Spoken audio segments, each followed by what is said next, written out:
Now, Okay, well, welcome everybody to the April 25th meeting of the Westchester County Airport Master Plan Update Task Force, if I said that correctly. Um, we, since our last meeting, we had a meeting of the Executive Committee, and when everybody else took a step backwards, that left John and myself in the front lines as co-chairs of the Exec Committee. Um, so we're sharing duties there. Music And stopped and you two were left standing. we were the only ones left. Yeah, we were Yeah, not the smart ones. Peter and I pushed a little bit. Yeah, for sure. Right. Everybody else stepped back. So they were the smart ones. And so, we started knocking around ideas, and this, as everybody who has involvement with the airport knows, there's a learning curve involved. So we circulated some links and materials to help ourselves and others, familiarize themselves with the airport and the master plan. Um, one of the links was to the 2017 master plan. That's the most recent one that there is. That's what we're updating. A lot of that data is old. A lot of that data is from 2012 and before. The numbers haven't changed that significantly. And that's master plan. If you look at it, it's probably close to 1,000 pages long. So there's a big body of information there that we're working with. So it's a large project that the county is embarking on. Fortunately, this county executive is seeking robust public input on the update. But like I said, it's a big project. And so, to me, familiarizing myself with the existing master plan is part of the process. And I've started going through that material, but certainly haven't completed it yet. It's dense reading filled with a lot of data. But certainly we don't have to commit it to memory, but there might be information in there that one or the other of us respond to and find meaningful and help inform our thoughts on the process. So we don't need to comment on all of it, but it's a good and I think a necessary reference point.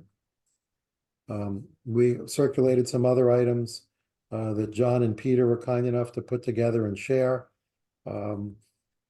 John sent us this Rybrook's 2022 materials. That was the product of that community's thoughts on the master plan, and Peter circulated some information that contained other relevant documents to the airport, the terminal use agreement, which is an important document as it relates to the airport, and some other important materials. So I would encourage everybody to review those things to the extent you have the time and you find issues in there that are meaningful to you. And beyond that, we started knocking around some of the issues that were important to the people who were on that call, but the goal here is, to have robust public input. So rather than us start circulating those ideas, we thought it was, open it up to the floor, or give people an opportunity to say they want to familiarize themselves with the materials before expressing opinions. So with that, John, what would you like to add? I think one of the things we might want to think about for is when people think of their own communities, which airport-related issue is kind of top of mind. I mean, one of the things in the executive committee meeting, which was only 4 people, was that clearly it was useful to hear what people were thinking about, what their communities were thinking about. Now, Rybrook put that little document together, so that kind of lays out what its thinking is on the issue. But I wonder if Greg or Michelle or Martha would like to weigh in with what issues you think are of greatest interest to your community. So I can start off. So we just reconstituted the Newcastle Airport Advisory Committee. And we had our first meeting a week or so ago. And so, yeah, we went around the room, the Zoom. And obviously noise was the number one issue. I think within that, there was two things. One, the people have lived here longer, noted the planes have gotten bigger, right? You have bigger jets now than you did 10 or 20 years ago. So even if the traffic is more or less the same, it's louder. And the other one is night, so the voluntary curfew, Right. and just for the evening flights, the night late flights being a big issue. And the flip side, though, also everyone really likes the convenience of the airport. So I think sort of everyone sort of balanced the two there. Yeah. I think I'll, not an uncommon perspective. I'll add to what Nick Everett had mentioned last. I did see the recording of the last meeting, and I know he mentioned flooding, water. But the other concern that was mentioned to me was the Rye EMS being pretty much the sole support for calls at the airport. Right. It's become an unsustainable burden for Rye EMS. So how that gets addressed going forward it'd be good to have that as part of the master plan. Well, just a correction, it's not, it's Portchester, Rybrook, and City of Rye. Right. Yeah. Which is a combined EMS service, Right. but it's the only one apparently that gets tapped for calls to the airport. Or it's the primary one, unless there's a major disaster, that's who gets the call. And the cost of each call, I think, was what, Nick, I didn't jot it down here, but something like $1,500 minimum for each time we get a call. So it's an expensive thing, especially as the numbers of users increases or frequency of use increases. How is that group funded? By the municipalities, I believe, right, Nick? And contributions? Yeah, Yes, that is correct. So I'll just chime in here just a little bit. So Chris Bradbury, Greg Usry, and Stuart Rabin, they're the managers respectively of, again, Rybrook, Portchester, and City of Rye. They're also part of the board. So yeah, our budgets do mostly fund that service. So through your general tax revenue, you're saying? Most of it, yes. Wow. And I honestly wish Chris would be able to explain the EMS situation a lot better. But in terms of that concern, that is something that those three gentlemen who I just mentioned, that is something that they are also attuned to, Right. because that is, Chris, because it's the neighboring EMS service, so they're the ones that respond. So that is something that we are keenly aware of, and we're trying to hopefully find some sort of a solution to that. I mean, fire department's not such a big problem because there's 7 neighboring fire departments who can respond at any time. Well, But and that I is- would think the airport has its own fire department, equipment and personnel, you would think, no? uh, You don't Yeah, know. that I'm not sure why, but at least remember I mean, most of the airport is in Rybrook, but there would be Rybrook, Purchase, Portchester would come among other neighboring fire departments. Right, well, it's in North Castle too, but I didn't get the As chance. well, yeah, as well as them. Yeah, with our town, whether we offer any support services. Peter, I'm sorry, you were gonna say something? Yeah, I was gonna actually just ask a question there to wonder if Greg knew. So the airport, of course, is in 3 municipalities: Harrison, Rybrook, and North Castle. Obviously, the flight paths extend to additional municipalities, largely explaining why we have as many people, on this committee as we do. But the question is, like the biggest facilities, including, of course, the public passenger facility, lie in Rybrook. So, just that alone would put and obviously does put a burden on the Portchester, Rybrook, Rye City EMS. But you know, and other services. I know the county police service the airport, but for fire, there's definitely also, but EMS is, I think, as Greg said, the biggest, you know, like probably the biggest issue and financial burden. But my guess is that on the Harrison side of the airport, it wouldn't make sense. You know, it would only make sense to have a different EMS respond there.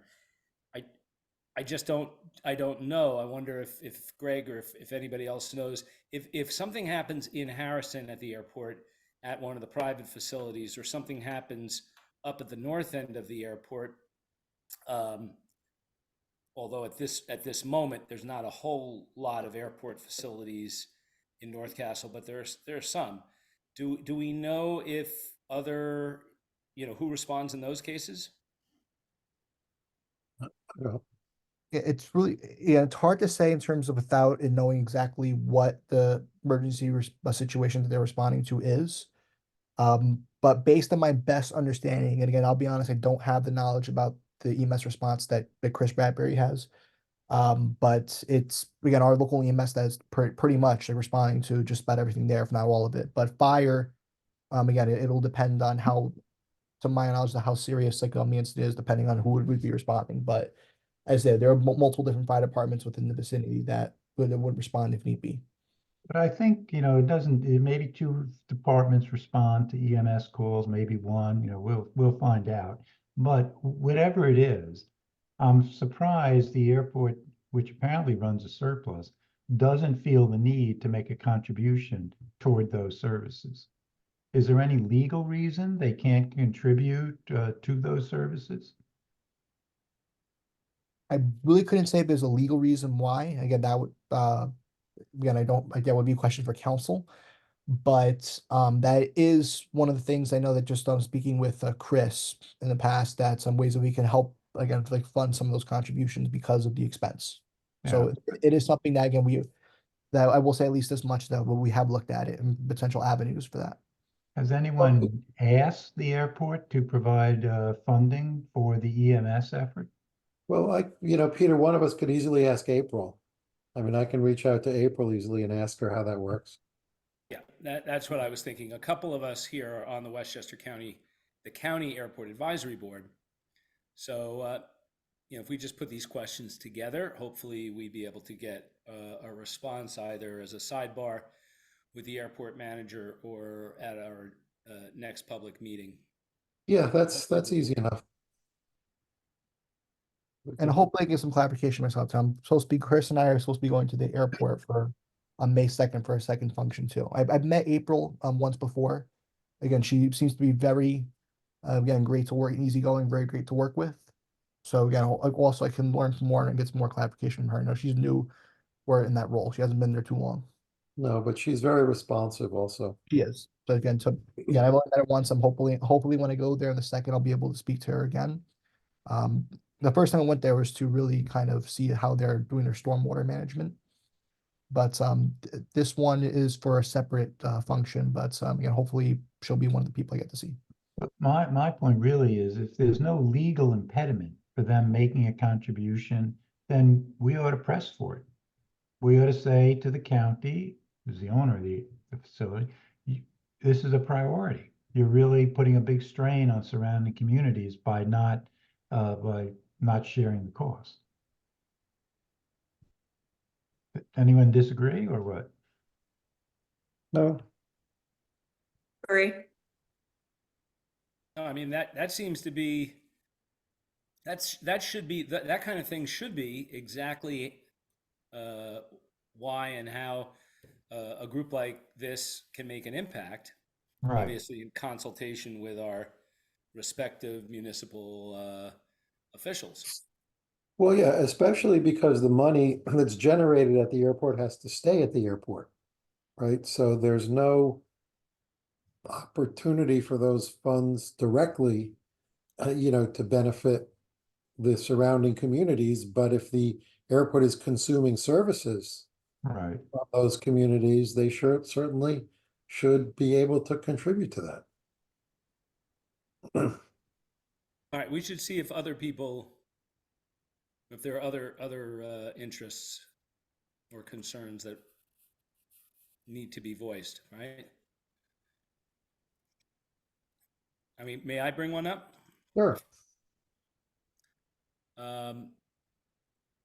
So I want to emphasize the water safety aspect of the airport that directly impacts many, if not all, of the communities here. So, in addition to stormwater runoff issues, and on the air side, there's noise, but I also want to point out air pollution and the public health concerns and environmental sustainability concerns that go with airport related emissions. So on the water quality and the safe water, everybody should be aware that the airport has been declared a brownfield under New York State law, which means there's pollution there that has to be that's being directly overseen. I mean, there's a host of legal ramifications, but there's a need for cleanup, and it's being directly overseen by the Department of Environmental Conservation, the DEC of New York State. Currently, I mean, there have been a series of these pollution, ground and groundwater pollution issues at the airport over the years. The current one concerns chemicals that have been much in the news lately, referred to as PFAS chemicals. And the EPA, I think, just settled on near zero guidelines for chemicals for the levels of those chemicals in drinking water. Now, that's relevant because the reservoir is a couple of 100 feet away from the Kensico Reservoir. Sorry, the airport is a couple of 100 feet away from the Kensico Reservoir. The Kensico, and that includes specifically the Rye Lake section of the Kensico Reservoir. All that water serves millions of people in the area, much of New York City, and a good deal of Westchester as well, including Sound Shore communities through the contract that Westchester Joint Waterworks has to take some of its water from the reservoir. There is no doubt, based on quarterly meetings I've attended, that with the county, that PFAS chemicals are leaching into the reservoir. The good news is they have not been they haven't been in detectable quantities at the 2 points where the water companies take water out of the reservoir and send them, through towards where we consume the water. But no testing has been done in the part of the reservoir adjacent to the airport. So other than the fact that the groundwater and the streams that run off into the reservoir have tested positive, there's no real data as to how much of it is in the reservoir at any given time.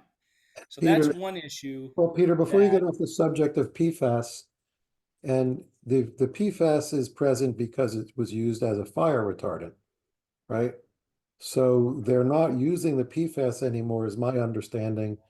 But then there is the residual PFAS from the historical use that is still. So the primary use was fire, and in particular, fire drills that were done years ago when the National, the National Guard, Yeah. had a base at the north end of the airport. So there's a burn site, what they call the burn site there. And because, National Guard personnel rotate in and out fairly frequently, they had to continue doing drills with different personnel on a fairly frequent basis. And each time they did that, PFAS chemicals, were basically sprayed all over the ground and seeped into the soil and the groundwater. So there are very, very high concentrations up at that end of the airport, and then PFAS has the ability to migrate through groundwater, potentially vast distances. So you see it. I mean, to their credit, the current county administration restarted regular groundwater testing that had been suspended previously, and that's frankly what shone a light on this. That and some wells that came up positive for PFAS on private land nearby the airport, and that resulted in the state getting involved, et cetera. So it's not that the county has done anything wrong here. It's just that the airport's an industrial site, and it's got all kinds of potentially dangerous stuff there.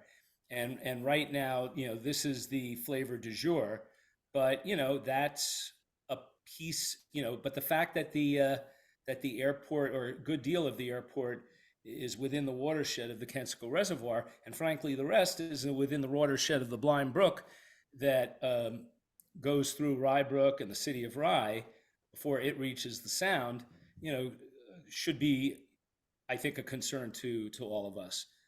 But are they not doing something you think they should be doing at the airport, Peter? Well, I mean, it's one of those things.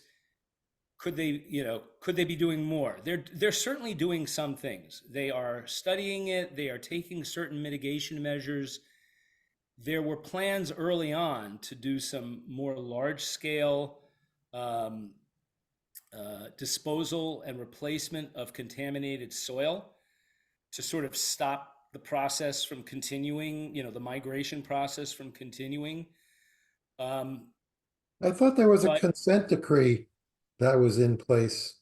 There is a consent decree that gives the New York State Department of Environmental Conservation oversight, and basically oversight authority over this. Right. So there is a plan of action that's in place that the government has overseen and the airport is implementing. There's no plan of action to eliminate the PFAS. There's a plan of action to study what can be done. And in the interim, there have been some, modest projects to try to mitigate where possible. Again, one of what was hoped to be, at least initially, a major part, which was the removal of contaminated soil, was suspended. So the takeaway here, Peter, because I know you have a couple of points you want to get to, is they should be more aggressive in the remediation of the PFAS. So as communities bordering this, I mean, yeah, we want them to be maximally aggressive. I'm not trying to ask for something that's impossible. This is a tough scientific problem. There is a good, what I consider to be a good consultant working on it with the county, and the county is also dealing with, cost issues, et cetera, that have, for example, made it, they say, impractical to dispose of lots of contaminated soil. But we have that issue. I think it would only help for the county at some point to know that the communities around are both aware and concerned, and are urging the county to take move with all possible speed. There's a bigger issue, right? And that is, PFAS wasn't known, or wasn't widely known as a significant environmental and health problem 10, 15 years ago. And before that, it was petrochemicals, et cetera. And we don't know what else is going on at the airport, but given its extremely sensitive proximity to the reservoir, I think it behooves us to consider what implications that has for what we want to see go on at the airport in terms of any further development. Okay, what's the next point? Well, Before Peter, you're before saying we, though, before we you're leave saying that, though that there's no active monitoring going on, or you want more No, there is. intensive monitoring? Twice a year, the county is, the county has wells, ground, to measure groundwater at various locations around the airport. Personally, I'm not happy with the very limited number of wells on our end of the airport. But, they say that, well, it's pretty much on the far side from where the PFAS source is. Nevertheless, we could quibble over that, but they are testing at the wells that exist twice a year. And I'm pretty sure that you can go online. I know in the past I've gone online. Sometimes I get it just, I get the results from the county attorney, but I'm pretty sure they're published online. Okay, thank you. Yeah, there are monthly reports at airport.westchestergov.com that are being issued by the consultant, what activities they've performed each month in terms of groundwater sampling and interim remedies that have been implemented. So there seems to be a wealth of information there. Yeah, the county's being open about it, and they're certainly being constructive about it. I'm not implying that they're the bad guy in any way. And there's no bad guy per se. It's just the type of property and use that it is. And unfortunately, the airport happens to exist in a spot, close to, the drinking water source for millions of people that would, could never happen today. Where you But never it build is it. what it is. And the question is, what extra precautions do our communities want the county to take because of that, if any? is there also a concern about de-icing chemicals? Sorry, Nick? That same issue, Nick. It's exactly the same issue. Well, they're still using de-icing. I mean, they haven't changed that. That's instead of, No, you're right, and that issue falls into the same game. They have changed the method by which they capture the runoff, and dispose of it. Peter, do you have a more detailed perspective on that you'd like to share? Yeah, actually, de-icing was what got me into airport issues years ago. I won't subject any of you to that whole story. What I will say is, in the aftermath, the county embarked on a nearly 10-year project to redesign the tarmac around the terminal so that the biggest planes, the airline planes, that de-icing fluid would be captured through a gutter and piping system to a much greater extent, and even along the taxiways, I believe, emanating from there, to capture a much greater percentage of that de-icing fluid than previously. They've also upgraded the retention ponds that, where a lot of the surface water flows into on the south end of the airport where most of the facilities are. It's not perfect, because I can tell you that at SUNY Purchase,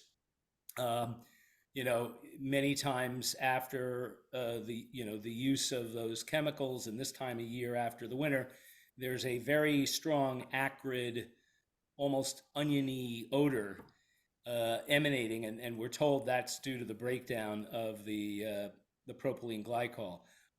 But according to the county, it's a far cry better than it used to be.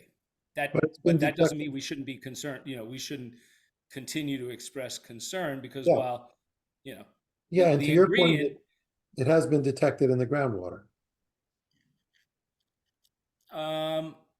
I honestly don't know for sure. We could check. I don't know if they're testing for that. Oh, They really? know it's in the groundwater to some extent, right? Right.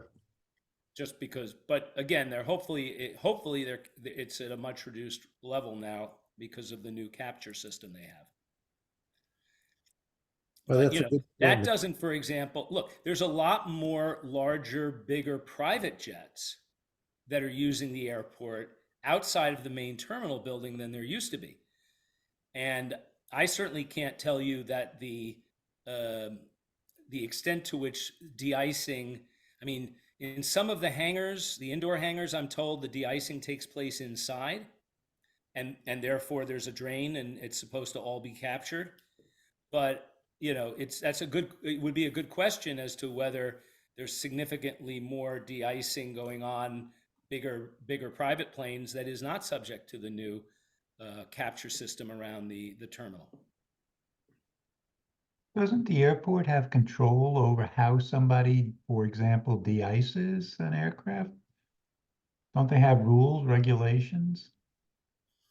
Well, I'm sure they do, and I'm speculating here, they can't stop someone from de-icing. So No, until but and they can unless they have a control how they better do it. practical way, for people to make people do it, um, then there's Well, they that's still an have to interesting question. let people de-ice. Well, but that's an interesting question, Peter, because the same way they buy fuel from us, perhaps they also have to buy de-icing fluid, from us. You would think it would be impractical for every operator to bring in their own, supply of de-icing fluid.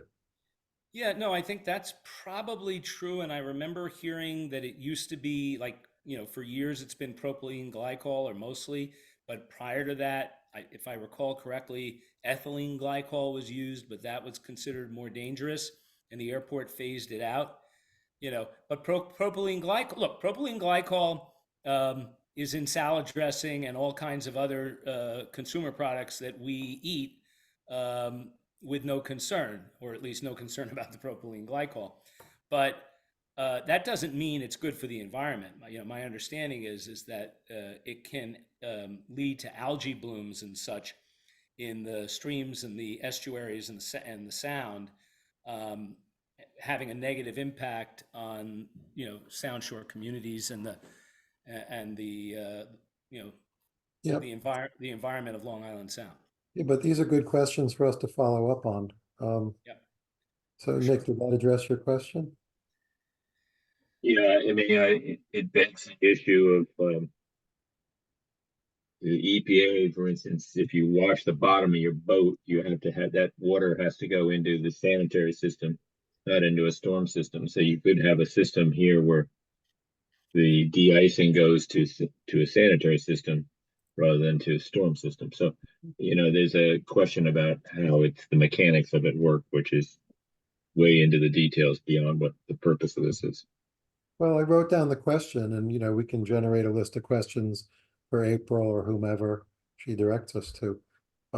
So Peter, that was your comment about water safety and quality. Did that conclude that topic? Are you ready to move to the next point? Absolutely, and I'm happy to take a step back and let somebody else offer up something before I add more. Well, I'll just add that there are three issues with water. One is the flow into the reservoir, which is an obvious one. The other is water quality for downstream through Rybrook and Rye. And then the big one is water quantity, and how much can be retained at the airport during large storms. You're saying Nick, because of the large can you amount of explain the impervious water surface? quality concern?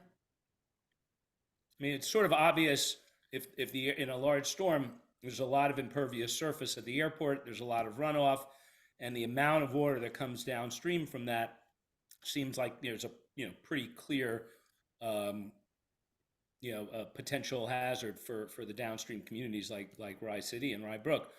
What's the water quality concern? Well, in any large parking lot, you're required to have like an oil separator. I don't know whether they have oil separators out for any of the large tarmac areas. It's really the same thing with PFAS and de-icing chemicals flowing down through the wetlands that surround Blind Brook. Okay, makes sense. Also concern of sediment being generated. I heard some concerns about the state of the maintenance of those storm basins at the airport, that they're not being maintained properly. And during a major storm event, that can generate a lot of sediment that just gets washed downstream. I can share that the Department of Public Works you may want to look into some of the recent airport advisory board meetings, the Department of Public Works has been doing some significant remediation of the storm basins at the airport to specifically, if I recall, Mike, you can chime in as well, but specifically to mitigate sedimentation and water quality. Do you recall more of that, Mike? No, I'm not dialed into that, Peter. I know something is happening with that in mind, but I just offhand, I can't share with you the details. But again, it's something that I'm sure we could get more information about. I don't know, if it's sufficient or considered sufficient what's being done. But the good news, I think, hopefully, is that at least something is being done. And I think it's pretty far along, if I recall. Well, we can ask you. Yeah. Reach him. The Commissioner of Public Works for the county. So the other thing I'll just add is our communities and our residents are, when they look up or they pay attention to what's up in the sky, they're assaulted by the sound. And so the sound and the noise, grab the headlines, grab people's attention. But, for some, for some, there's both a local and a global issue involved here.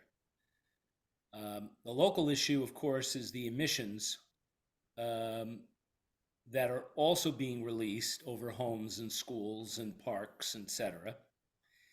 And the emissions that come from the traffic and vehicles that are involved in servicing and utilizing the airport. And those add up to pretty significant amounts. In fact, the global issue is that, because 85% or so of flights in and out of Westchester Airport involve non-airline aircraft, so private, charter, corporate, and these type of aircraft have been implicated in some of the highest ratios of carbon footprint in the world. And Westchester County is a leading airport for private aircraft.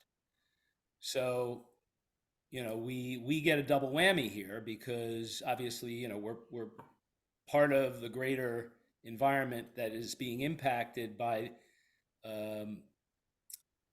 this type of human activity and the relative cost versus benefit that private aviation generates. But then we also directly experience the emissions, albeit, with the rare exception like that acrid onion smell from the propylene glycol, we're not necessarily aware. There's been relatively infrequent testing of that, and not a whole lot of publication of the testing. And the last time there was testing, again, I give this current administration credit, they're apparently conducting or in the process of retaining a consultant to conduct the second round of testing after an earlier round some years ago. Prior to that, there was a long gap with no testing whatsoever. But the testing that was done was using old protocols, and a group of County Airport Advisory Board members looked at the first report after it was done to make recommendations to the county on how to provide better and more actionable data to communities. And we honestly, the feedback from the airport was kind of cryptic. I mean, the airport and the county was kind of cryptic. So we really don't know to what extent those recommendations are, necessarily going to be or, incorporated into this new round. And without that, this group, the Airport Advisory Board, that voted overwhelmingly to send those recommendations to the county, felt that the testing, while welcome, was of limited value compared to what it could be. So that's something that often flies under the radar, pun intended. And I just wanted to, share it with the group, because I think it's got significant impact at a couple of different levels to our communities. Okay, duly noted.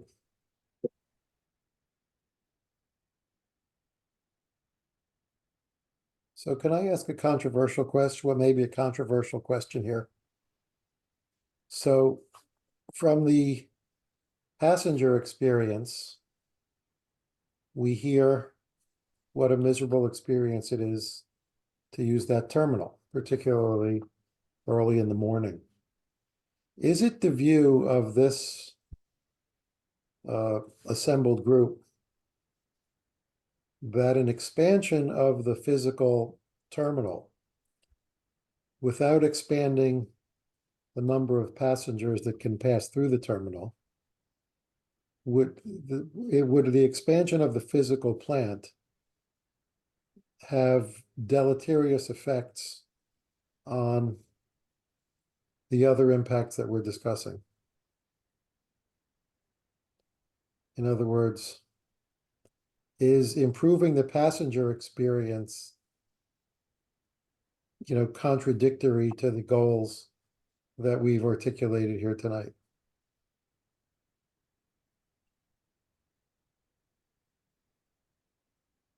I guess from my personal perspective, no. I think one of the people on the committee, though, raised that any expansion means potential expansion. So, right, it just sort of opens the door once you're doing any construction to expanded operations or something. But otherwise, yeah, I mean, enhancing the terminal sounds nice.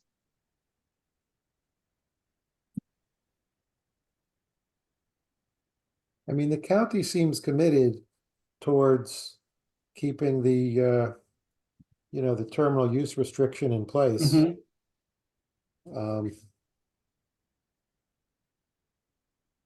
But the parking facilities are strained, the physical plant is strained. So I'm sure all of us have flown out of the airport. The user experience there is not good. That's putting it lightly, right? You're sitting cheek by jowl with everybody in that boarding area, and yet there's a whole upper level of that building that's hardly used. So even in the existing footprint, if that space were reconfigured, you could make a much more pleasant space. And certainly parking, there's a surface lot adjacent to that area that could be turned into a 2 or 3 level parking garage as well, to reduce the number of vehicles parking on the grass, which is really not appropriate. Especially in icy weather, you see vehicles during winter breaks and so forth parked everywhere. Yeah, we saw it the other day. Yeah, and that's just, there's no need for that, right? If you limit the number of passengers going out, that's your control factor, but the rest of the facilities can be upgraded to make it, a safer and more user-friendly facility without increasing the footprint. You've already got impervious surface, whether that surface lot, if you turn it into a 3-deck lot, that doesn't change the runoff one bit. So I think we can reuse existing impervious surface or they can, and make it a much better facility without any expansion. It's Michelle. I totally agree that there's a lot of unused space in the airport currently that could be reconfigured. I was just there Christmas time, and we were all sitting on the floor. There was no seating, and it was really a mess. So I don't think there has to be an environmental impact to improve you know, the current infrastructure inside the airport. You know, maybe the most of, you know, it's a very active airport, so maybe at the end of the day, the right way to go about it would be converting an existing hangar to the new airport facility and then rebuilding or converting that existing terminal to hangar space. I mean, swapping essentially, right? So it may not be that the best, most efficient, cost-effective option is to rebuild it in exactly the same location. I don't know, but I think we can, you know, even if it's converting other hangar space that's already impervious, you'd accomplish the same goal. Well, that's a whole other hornet's nest, right? Peter? I just wanted to, Janos, sorry for being late first. Mm. The reason was I'm actually in Detroit Airport, sitting right here, flying back home to Westchester Airport. You're not And going I to did the leave. NFL draft? Yeah, I did leave on the Friday, on Thursday night, and I'm going to tell you, I haven't flown lately, but we were in a hallways going into the planes. They had seating put in there all of a sudden. I never seen that before. I think it needs improvement. I really do. I think it's you know, for the county where we live and the businesses that are here, I think it would be an asset for our the entire community, the county, and all of us. I think it's important that this thing gets straightened out, because I think it's all for the way it is now, right now. Those are all good suggestions. I mean, taking a hangar away from one of the private operators, that would be a challenge. I mean, they all No, want. you do a trade, you know, there's a way to do it, right? If there's a deal to be done, you can do it. The older hangars that are right there adjacent, so to the right as you're looking at the main terminal, are those still currently in use by the carriers that operate there? They're not private hangars, so the hangars between the main terminal and NetJet, who owns those hangars right now? Do you know? The I don't county know. owns the hangars. But who uses them? Is it the carriers that operate there? Are they being No, used by JetBlue? They're leased out to private aviation entities or corporate users. Okay. So they're leased. So, okay, that's good to know. And they're in terrible condition too. I mean, those roofs. Good. Well, You know, maybe one of those is primed to be a location for the new terminal, right? And the existing terminal could be knocked down and repurposed for hangar space. I mean, there's a lot of ways to skin the cat. But I think, you know, the bottom line, I think what the controlling factor is controlling, you know, as they have done quite well, I think the number of passengers per hour, the types of planes that can come in and out of there, really restricts and keeps a cap on the air traffic. You know, I don't think we should, as a committee, I think it would be helpful for us to support, you know, the improvements. It would make a very powerful statement to say, we know there improvements are needed in these areas, but our preference and our priority would be to not increase the footprint. No new impervious surface. Use existing impervious surface to create the improvements.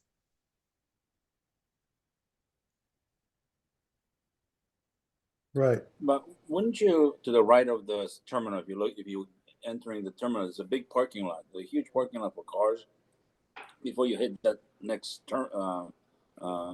hangar, there's all this space there between the current the current airport and this big parking lot, and then it hits to be another hangar. All that space, couldn't that be filled in somehow? I mean, Yeah, that's, you know, all of that could be in play, right? Without touching For either any parking without or touching new any terminal space.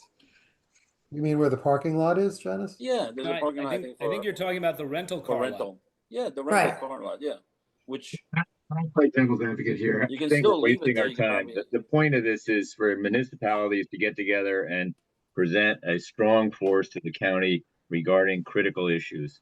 And the experience at the airport is something the county's aware of, and that's not a municipal type issue. And I don't think we should even, other than maybe mention it, waste our time talking about it. Well, I think we would mention it only in the context that we support those changes. But but we don't want to see an increase in impervious surface.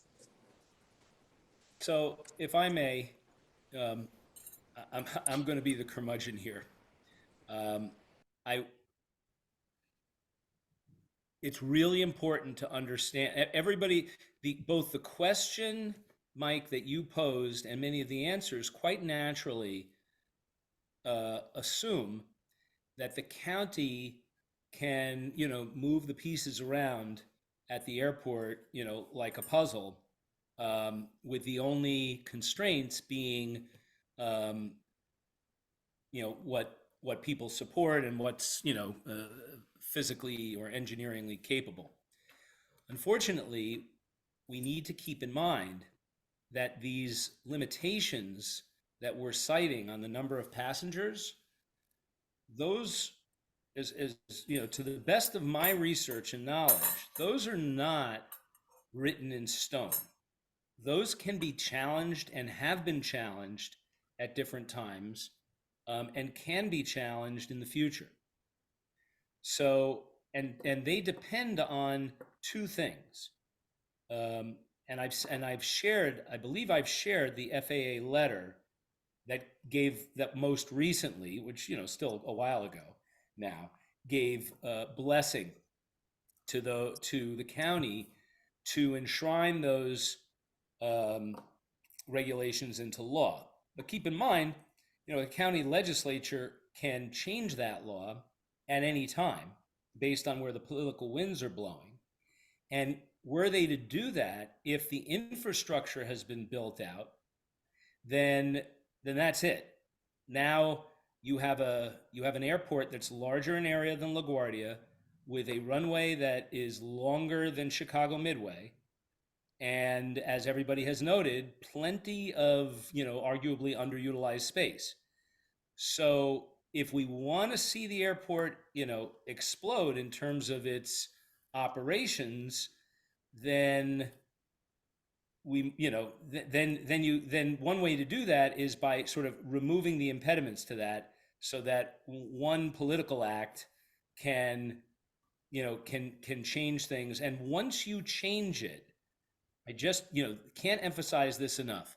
According to federal regulation, once you build it, you basically cannot take it away and must let whoever wants to use it use it. So the only thing that the county can do to limit operational volume at the airport over time is control the infrastructure, the size and amount of infrastructure there.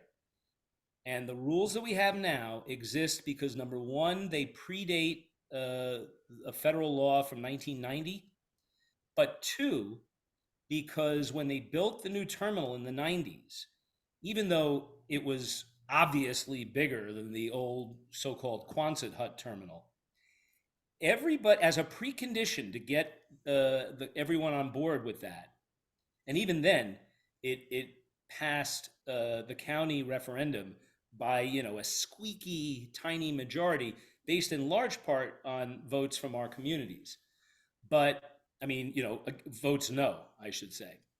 But the other key thing is all the parties agreed that the new terminal would have the same capacity as the old terminal. And the reason that so that brings up a question: why do we now have such overcrowding at aspects of the terminal? And by the way, the county took a big step there by reconfiguring the passenger space.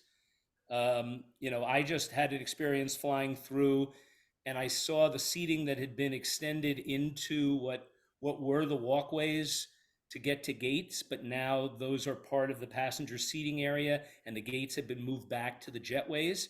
And frankly, I found that very comfortable, and nobody was crowded anymore. And I think that's a big step forward, and the county was able to do it without changing the dimensions of the airport building at all.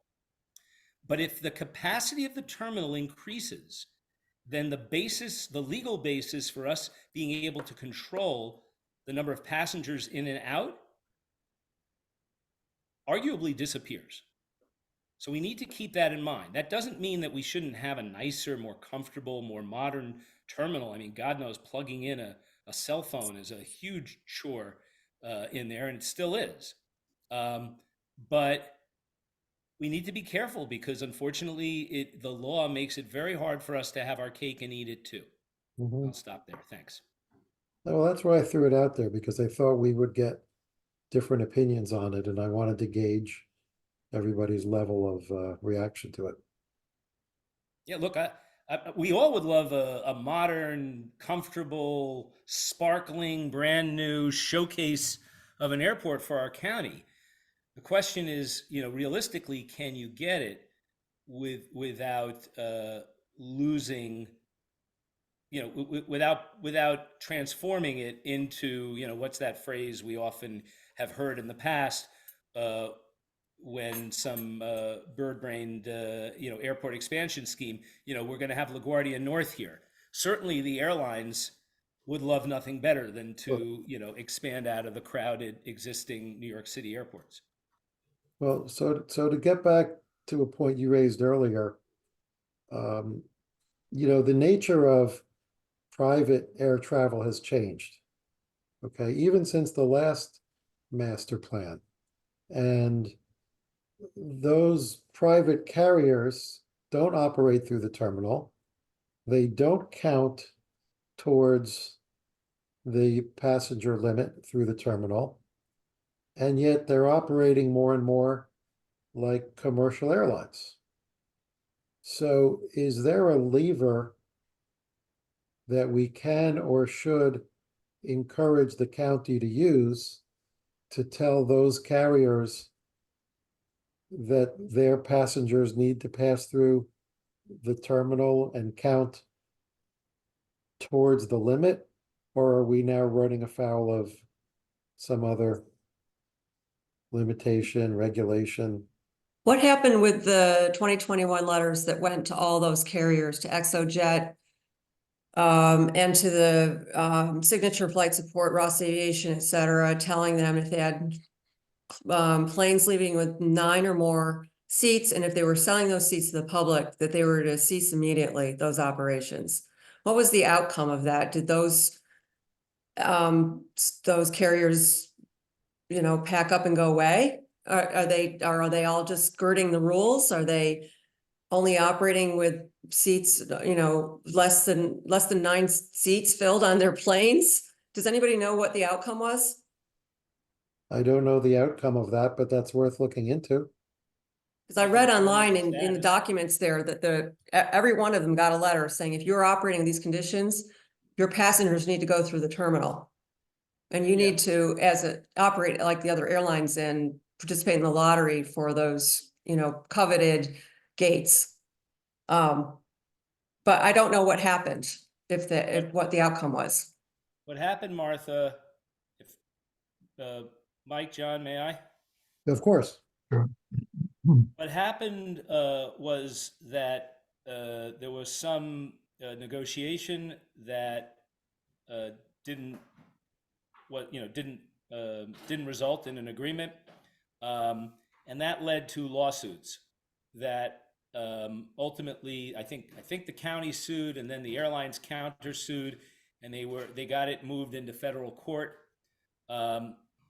and where we are now is the judge is considering motions to again, I'm not an attorney, but essentially motions to dismiss based on the law, and it as best I understand it, the judge is considered likely to rule on that by early summer. Okay. But in the meantime, the county agreed to, I think it was called a stipulation, that while the case is proceeding, the plaintiffs, I guess originally the defendants, who are now the plaintiffs suing the county, they're allowed to keep operating out of the private terminals. Okay.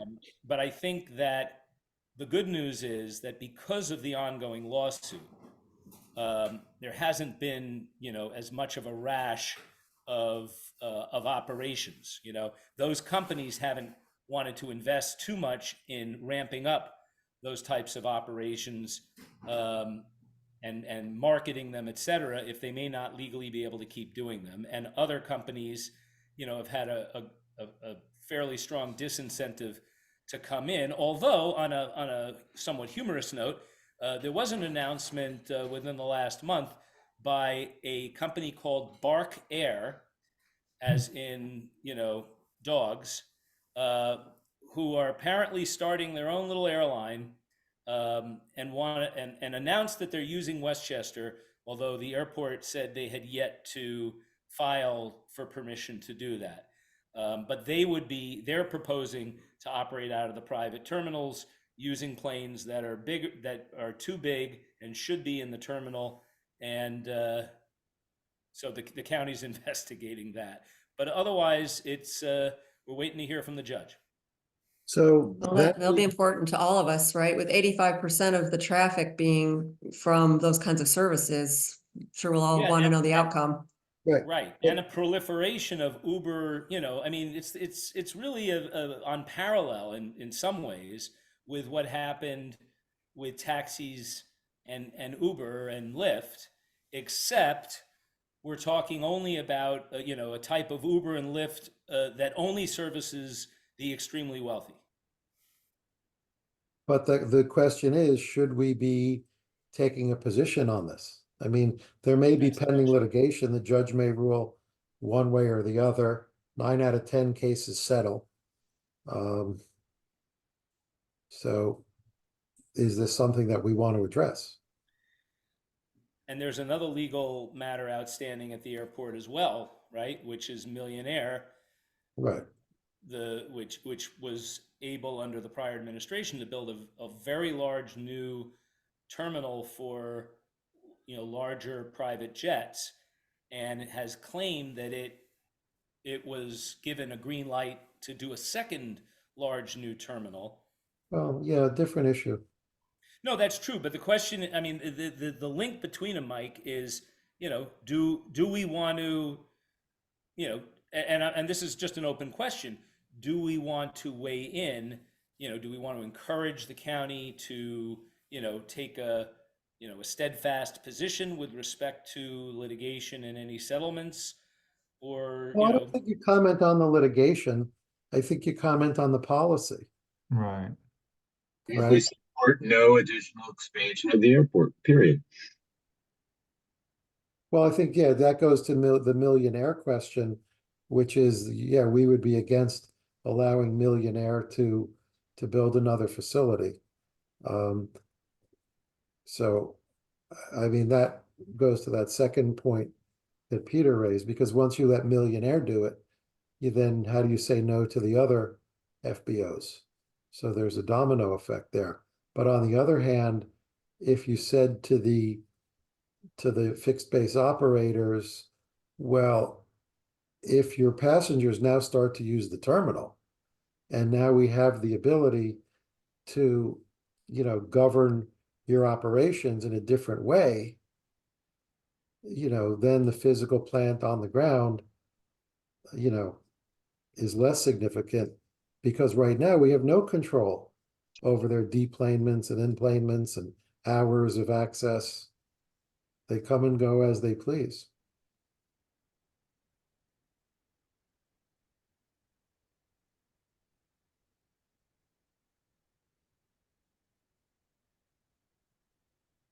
Well, we don't need to answer it now. We can put it in our collective minds and stir it around between now and next time.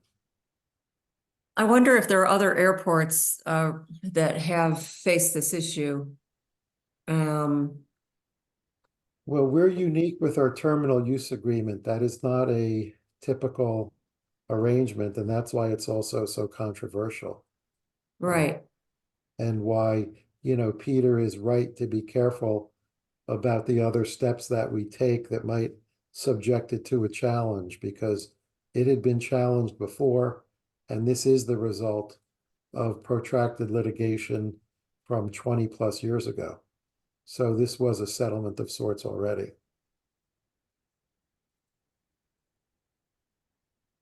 But like I said, we don't need instantaneous answers. I'm just throwing out thoughts.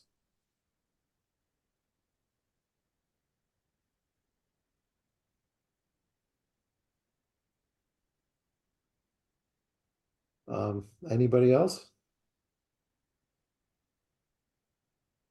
So why don't we do this? I'll put together a list of the ideas that we shared today.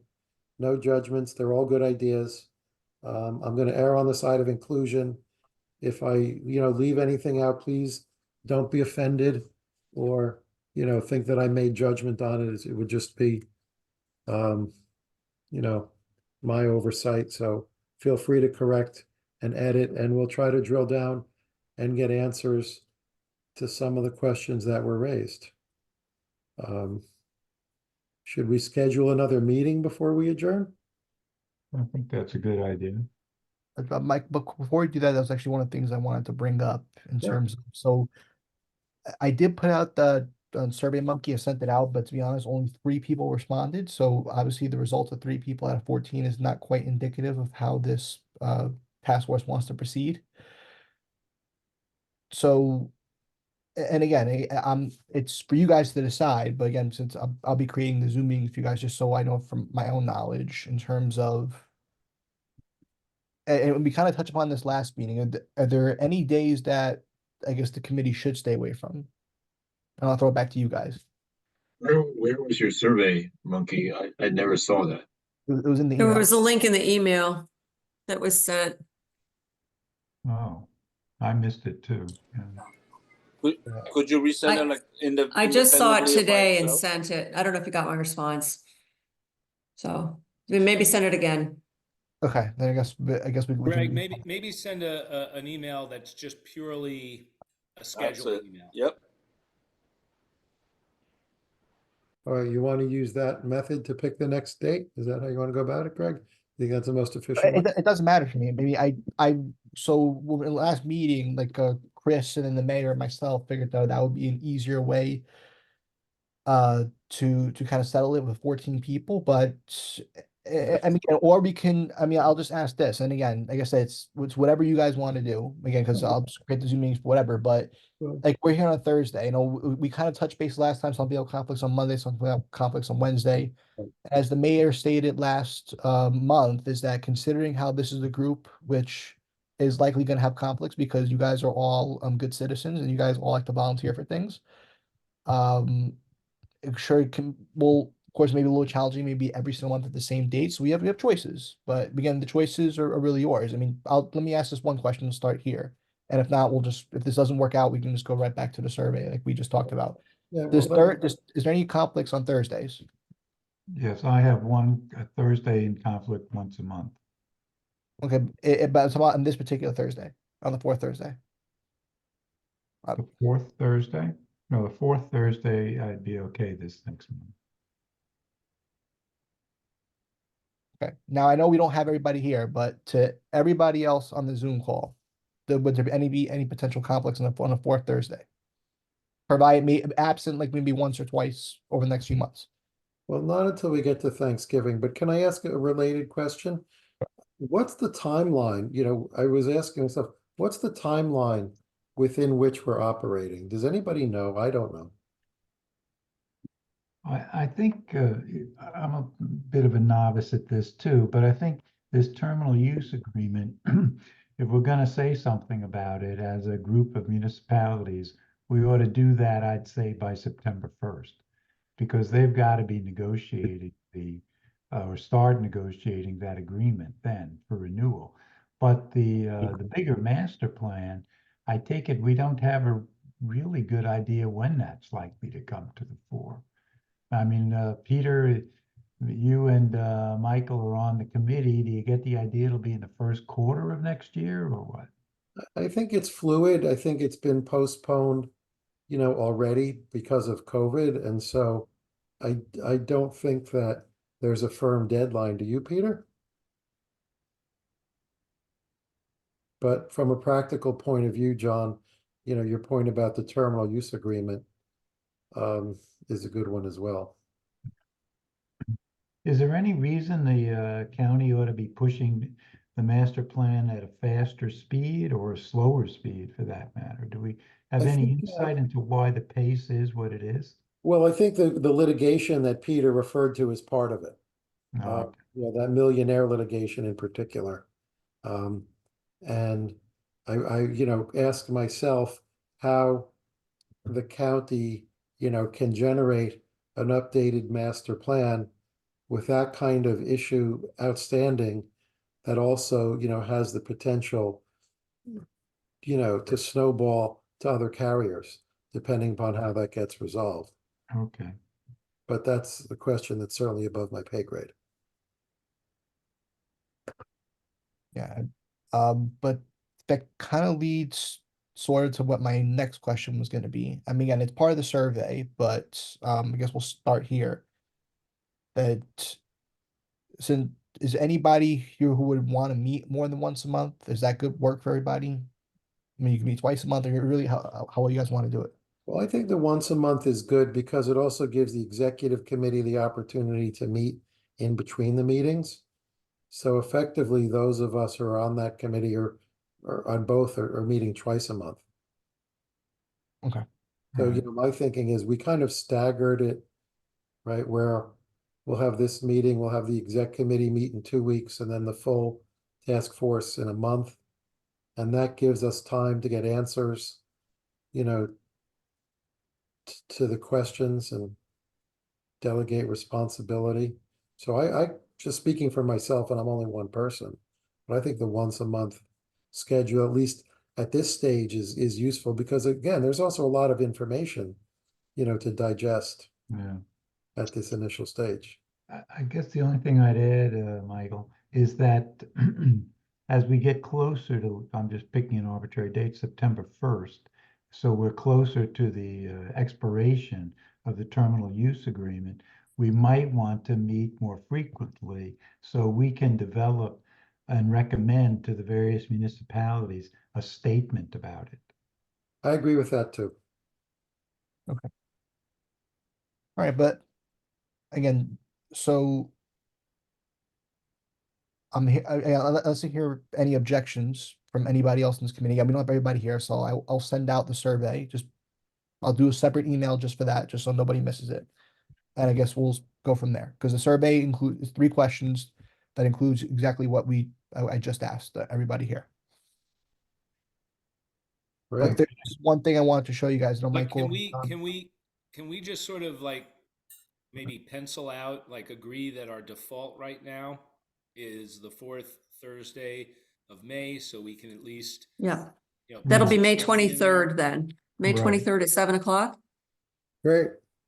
that's Okay. fine. Okay, that's fine. Yeah, let's see, whatever. So again, we'll pencil that in, I guess, but as a tentative date, and then I guess depending on what survey responses I get, I guess we can go from there. But tentatively, we'll do May 23rd.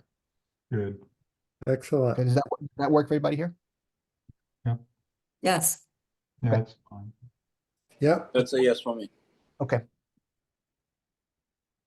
Thank you for doing that, Greg. Nick, Greg, Shell, or does that work for you guys too? Yeah, for now, Thursday's not a great day.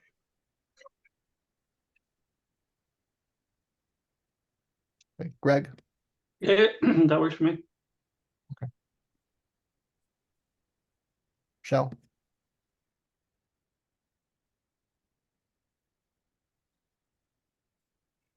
Michelle abstains. okay. No, she put in the chat, she's at the airport, so in Atlanta. I think she's on mute too. She probably stepped away for a bit, but no worries. But I did want to show you guys just one thing on our Rybrook website, just to I know Peter, I know John, and Michael, you guys have seen this, but just for the rest of this task force to see this, just for myself as well as my IT person in Rybrook, we kind of wanted to create a special part of the website just to kind of put like the master plan and terminal use documents just kind of separately for all of you to review, just to kind of neatly organize it. So I just wanted to just share my screen with you guys just so you could see where that is if anybody's interested in taking a look. Can everybody see my screen that says Village of Rybrook website? Yeah. So this is again the main homepage. So I'm clicking on boards and commissions. Airport Advisory Council. And Inter-Municipal Airport Task Force. Again, a lot of these documents are here, but again, they're kind of scattered all over the place and intermixed with other things. So click on this link right here, and it'll take you guys to a separate page that's everyone here listed. And then here it's broken down terminal use documents. At the bottom, some master plan links. So it's all separated for you guys. So if anybody wants to look at anything, it's here at your leisure, just in a central location that we want to create and make it easier for everybody. Very helpful. Thank you so Yeah. much for doing that. Thank you. That's good. Great Greg. job, That's Greg. great, Greg. Thank you for that.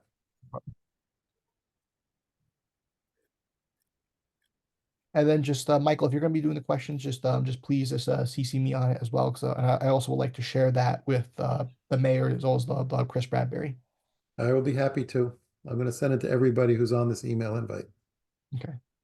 Or should I leave the mayor and Chris off? No, put them on it. Okay. Always include them on the emails, because the mayor personally requested just so he can at least be kept in the loop, and then Chris Bradbury definitely should be kept aware as well. Will do. Thank you, Michael. So is there anything else though that we need to discuss before I stop the recording, or if there's anybody else here that has any final thoughts or concerns, questions that they want to chime in? I just want to say I'm glad I stepped back because we've got some good chairs here. Thank you. Thank you, John, and thank you, Michael. You're welcome. Thank you for your help, You're Peter. welcome. Thanks, everybody. Yep. Good night. Good And night. then I will do what I did last time. I'll send out a fresh email. I'll disperse this recording. So you guys, for those of you who are here, want to look back on, if you forget anything, or if anybody who wasn't here, I know we have a few that are not, they can also look back and get themselves up to speed. Okay. terrific. Excellent. Thanks, Greg. Thanks, everybody. Thank you. Good night. Good night. Good night, everyone. Good night.